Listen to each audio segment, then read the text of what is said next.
Text tool ഇതിൽ ഏതായിരിക്കും ഇതിൽ ഐക്കണായിരിക്കും കൊടുത്തിട്ടുണ്ടാവുക കോർണറിൽ. ഫോട്ടോഷോപ്പിൽ വന്നിട്ട് ടി എന്നാണ് കൊടുത്തിട്ടുള്ളത്. ഓക്കെ, ഇതുപോലെ തന്നെ കേഴ്സർ പോലെ തന്നെ എന്നും ഒരു പ്ലസും കാണും. ക്ലിക്ക് ചെയ്താലായിരിക്കും നമുക്ക് ടെക്സ്റ്റ് ടൈപ്പ് ചെയ്യാൻ തുടങ്ങുക. പുറത്ത് വരണമെങ്കിൽ ഇവിടെ ഏതെങ്കിലും ടൂളിൽ കൊണ്ടുവരണം കേട്ടോ. ഫോട്ടോഷോപ്പിൽ ചെറിയ എൻ്റർ അടിച്ച് കഴിഞ്ഞാൽ പുറത്ത് വരും. ഇതിൽ പുറത്ത് ഈ ടൂൾ ബോക്സിൽ തന്നെ ക്ലിക്ക് ചെയ്യേണ്ടി വരും. ഫോട്ടോഷോപ്പ് പോലെയല്ല, ഫോട്ടോഷോപ്പിൽ നമുക്ക് മാക്സിമൈസ് ചെയ്ത് വർക്ക് ചെയ്യാം. കോൺട്രോൾ എപ്പോഴും ഈ ഇത്രയും സ്പേസ് നമുക്കുണ്ട്. അപ്പോൾ ഇങ്ങനെ തന്നെ നമുക്ക് വർക്ക് ചെയ്യേണ്ടി വരും. ടൂളും പാനലൊക്കെ എപ്പോഴും നമുക്ക് വിസിബിൾ ആയിരിക്കണം കോൺട്രോളിൽ.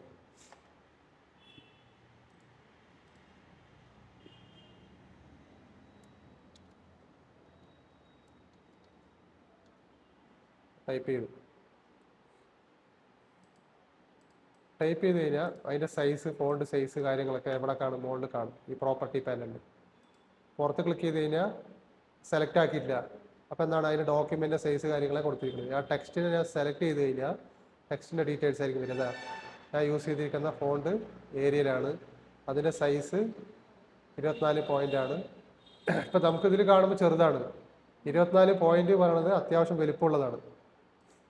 6 പോയിൻ്റാണ് ഏറ്റവും നോർമൽ ഒരു അതിന് വായിക്കാൻ പറ്റുന്ന. പ്രിൻ്റ് വന്നാൽ അതിൻ്റെ റിയൽ സൈസ് അറിയാൻ പറ്റുള്ളൂ. ഓക്കെ, 24 പറഞ്ഞാൽ നല്ല വലിപ്പമുണ്ട്. നമ്മൾ സൂം ഔട്ട് ചെയ്യുമ്പോൾ ചെറുതായിട്ട് കാണും, സൂം ചെയ്ത് കഴിഞ്ഞാലേ അറിയുള്ളൂ. അതിൻ്റെ ആക്ച്വൽ സൈസ് നമുക്ക് ഒരിക്കലും പ്രിവ്യൂ മോഡിൽ കാണാൻ പറ്റില്ല, കാരണം ഓരോ മോണിറ്ററിലും ഓരോ വ്യത്യസ്തമായ വലിപ്പമായിരിക്കും. അപ്പോൾ പ്രിൻ്റ് എടുത്താലേ നമുക്ക് റിസൾട്ട് അറിയാൻ പറ്റുള്ളൂ. ഒരു ഡിസൈനറെ സംബന്ധിച്ചിടത്തോളം ടെക്സ്റ്റിൻ്റെ വലിപ്പം ഈ പോയിന്റ് നോക്കിയാൽ തന്നെ നമുക്ക് അറിയണം. മുൻപ് ചെയ്ത പ്രിന്റിൽ 24 പോയിന്റ് പറഞ്ഞാൽ അത്ര വലിപ്പം ഉണ്ടായിരുന്നു, അത് കൊടുക്കാൻ പറ്റില്ല. ഇപ്പോൾ നിങ്ങൾ വെഡിങ് കാർഡിലൊക്കെ ചിലപ്പോൾ ഡിസൈൻ ചെയ്യുമ്പോൾ വെഡിങ് കാർഡിൻ്റെ ചെക്കൻ്റെ പെണ്ണി പേരല്ലാതെ വേറെ നോർമലി സാധാരണ കൊടുക്കില്ലേ, കുടുംബസമേതം വരണമെന്നൊക്കെ പറയണം, അതിനൊക്കെ ഒരു മിനിമം സൈസ് ആയിരിക്കും കൊടുക്കുക. അതിനൊക്കെ 24 പോയിന്റ് കൊടുത്തതിന് ചിലപ്പോൾ A4 തികയില്ല. ഓക്കെ, അത് ഫോണ്ടിൻ്റെ സൈസ്. അടുത്ത് പിന്നെ ബോൾഡ് ഇറ്റാലിക് നമ്മൾ ഫോട്ടോഷോപ്പിലൊരു ഡ്രോപ്പ് ഡൗൺ ഉണ്ടായിരുന്നു. ഇതിലൊന്നും അങ്ങനെയല്ല, ബോൾഡ് ഇറ്റാലിക് എവിടെ ഉണ്ടാവുക. ഇതിൽ ക്ലിക്ക് ചെയ്ത് കഴിഞ്ഞാൽ ബോൾഡ് വരും.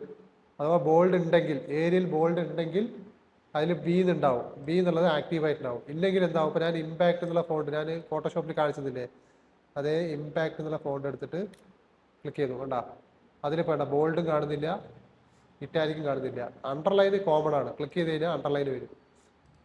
ഓക്കെ, ഏരിയൽ എന്നുള്ള ഫോണ്ടിൽ ബോൾഡ് ഉള്ളതുകൊണ്ട് ബി എന്നുള്ളത് ക്ലിക്ക് ചെയ്യുക. അതേപോലെ ഇറ്റാലിക് ഉണ്ടെങ്കിൽ ബോൾഡുമായി ഇറ്റാലിക്കുമായി. ബോൾഡ് എടുത്ത് വിട്ട് കഴിഞ്ഞാൽ ഇറ്റാലിക്ക് മാത്രമേ ആവുള്ളൂ.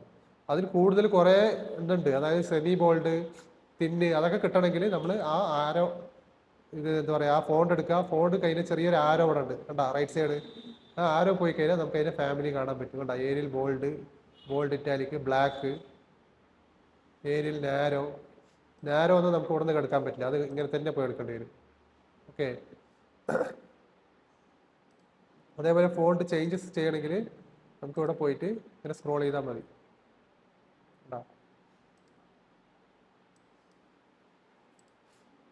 എത്ര നമ്മൾ ഇൻസ്റ്റാൾ ചെയ്ത ഫോണ്ട് അതൊക്കെ ഇങ്ങനെ ഡീറ്റെയിൽസ് കാണിക്കും. സെലക്ട് ചെയ്ത് കഴിഞ്ഞാൽ ആ ഫോണ്ട് വരും. ഓക്കെ, പിന്നെ ലെഫ്റ്റ് റൈറ്റ് അലൈൻമെന്റ് ഒക്കെ വന്നിട്ട് അവിടെ ഉള്ളത്.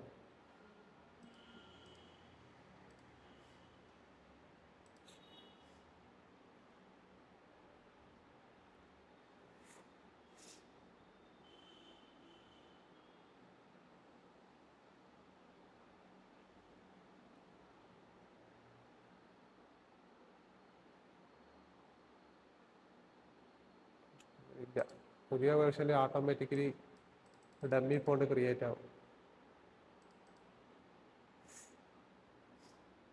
ഇതിന് കോപ്പി ചെയ്ത് പേസ്റ്റ് ചെയ്ത് എൻ്റർ അടിച്ചിട്ട് അടുത്ത ലൈൻ വന്നു, വീണ്ടും കോപ്പി പേസ്റ്റ് ചെയ്ത് രണ്ട് ലൈൻ ഉണ്ടെങ്കിൽ നമുക്ക് അലൈൻമെൻറ്റിനെ കുറിച്ച് അറിയാനുള്ളൂ, ലെഫ്റ്റ് ആണോ റൈറ്റ് ആണോ എന്നുള്ളത്. നോർമലി നണ്ണ് എന്നുള്ള അലൈൻമെൻ്റ് ആയിരിക്കും ഉണ്ടാവുക. അതവിടെ ഫസ്റ്റ് നണ്ണ് എന്ന് പറയുമ്പോൾ നോർമലി ലെഫ്റ്റ് അലൈൻ ആയിരിക്കും ഉണ്ടാവുക. നമ്മൾ ലെഫ്റ്റ് ആയാലും നണ്ണായാലും സെയിം ആയിരിക്കും. സെൻറ്റർ കൊടുത്തു കഴിഞ്ഞാൽ എന്തായി? രണ്ട് ലൈന് സെൻറ്റർ അലൈൻമെൻ്റ് ആയി. റൈറ്റ് കൊടുത്താൽ റൈറ്റ് ആയി. ജസ്റ്റിഫൈ പറഞ്ഞു കഴിഞ്ഞാൽ അവസാനത്തെ ലൈന് മാത്രം ലെഫ്റ്റ് പോകും. അപ്പോൾ ഇതേപോലെ ഒരു ലൈനും കൂടി ഞാൻ കൊടുത്തു, കോർണർ എൻ്റർ അടിച്ചു. കണ്ട, എൻ്റർ അടിച്ചപ്പോൾ തന്നെ എന്തായി? രണ്ടാമത്തെ ലൈന് ഫസ്റ്റ് ലൈൻ്റെ അത്രയ്ക്ക് വീതിക്ക് വന്നു. അത് വീതിക്ക് വരുത്തിയത് എങ്ങനെയാണ്? ഇടയിലുള്ള സ്പേസിങ് കൂട്ടി. അങ്ങനെയാണ് ജസ്റ്റിഫൈ ചെയ്യണത്. അങ്ങനെയാണ്. അതായത് ഇടയിലുള്ള സ്പേസിങ് കൂട്ടിയിട്ട് മുകളിലത്തെ ലൈൻ അതേ സ്പേസിങ്ങിൽ വരും. അവസാനത്തെ ലൈന് മാത്രം ലെഫ്റ്റ് വന്നു. ഇത് വന്നിട്ട് ഫുള്ളി ജസ്റ്റിഫൈ പറഞ്ഞു കഴിഞ്ഞാൽ അവസാനത്തെ ലൈനും വിത്തിൽ ജസ്റ്റിഫൈ ആവും. അതാണ് ഫുള്ളി ജസ്റ്റിഫൈ.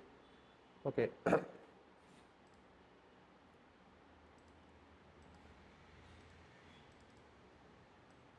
ഇതാണ് ബേസിക്കലായിട്ട് മുകളിൽ പാനലുള്ളത്. അതുകൂടാതെ ടെക്സ്റ്റിൻ്റെ അലൈൻമെൻറ്റ് നമുക്ക് ഫോട്ടോഷോപ്പിൽ കണ്ടില്ലേ, അതായത് ട്രാക്കിങ്, ലീഡിങ് എന്നൊക്കെ കാരണം അത് ഇതിലെങ്ങനെ പറയുന്നത്, അതിൽ ട്രാക്കിങ് ഷേപ്പ് ടൂൾ എടുത്തിട്ട് 2 ലൈന് കാണാൻ പറ്റും കേട്ടോ. ഈ വലത്തോട്ടുള്ള ലൈനിൽ ക്ലിക്ക് ചെയ്തിട്ട് പതുക്കെ നീക്കി കഴിഞ്ഞാൽ സ്പേസിങ് കൂടും.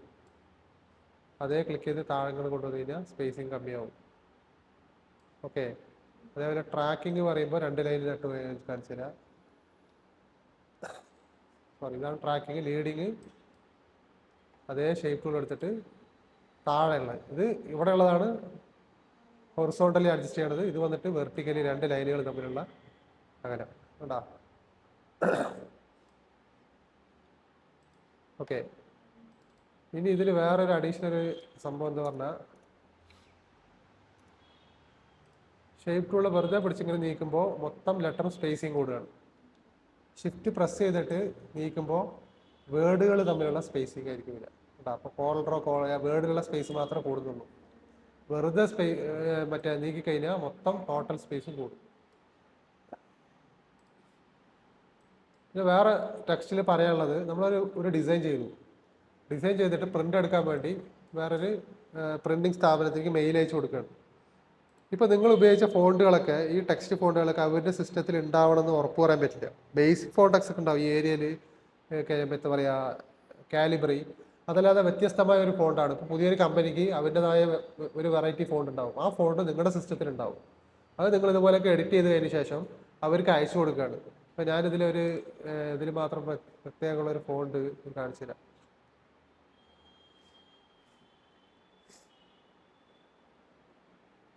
പാൻഡോൺ എന്നൊരു ഫോണ്ട്. ഇതൊരു പ്രീമിയം ഫോണ്ടാണ്, പാൻഡോൺ എന്ന് പറയും. സാധാരണ ഗൂഗിളിൽ പോയാൽ കിട്ടില്ല, കാശ് കൊടുത്ത് വാങ്ങിയാലേ ഇത് കിട്ടുള്ളൂ. അപ്പോൾ ഈ ഒരു ഫോണ്ട് ഒരു കസ്റ്റമർക്ക് വേണ്ടി നമ്മൾ ഡിസൈൻ ചെയ്തിരിക്കുകയാണ്.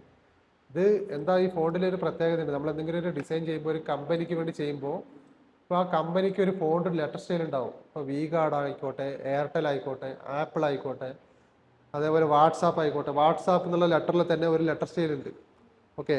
അപ്പോൾ ആ കമ്പനികൾക്ക് സ്പെസിഫൈഡ് ആയിട്ടൊരു ഫോണ്ട് ഉണ്ടാവും. ആ ഫോണ്ടായിരിക്കും നിങ്ങൾ ഡിസൈൻ ചെയ്തിട്ടുണ്ടാവുക. അപ്പോൾ എല്ലാം ഡിസൈൻ ചെയ്ത് കഴിഞ്ഞ് നിങ്ങൾ നേരെ കോൺട്രോ ഫയൽ അവർക്ക് അയച്ചു കൊടുക്കുമ്പോൾ അവരുടെ സിസ്റ്റത്തിൽ ഈ ഫോണ്ട് ഉണ്ടാവണമെന്നില്ല.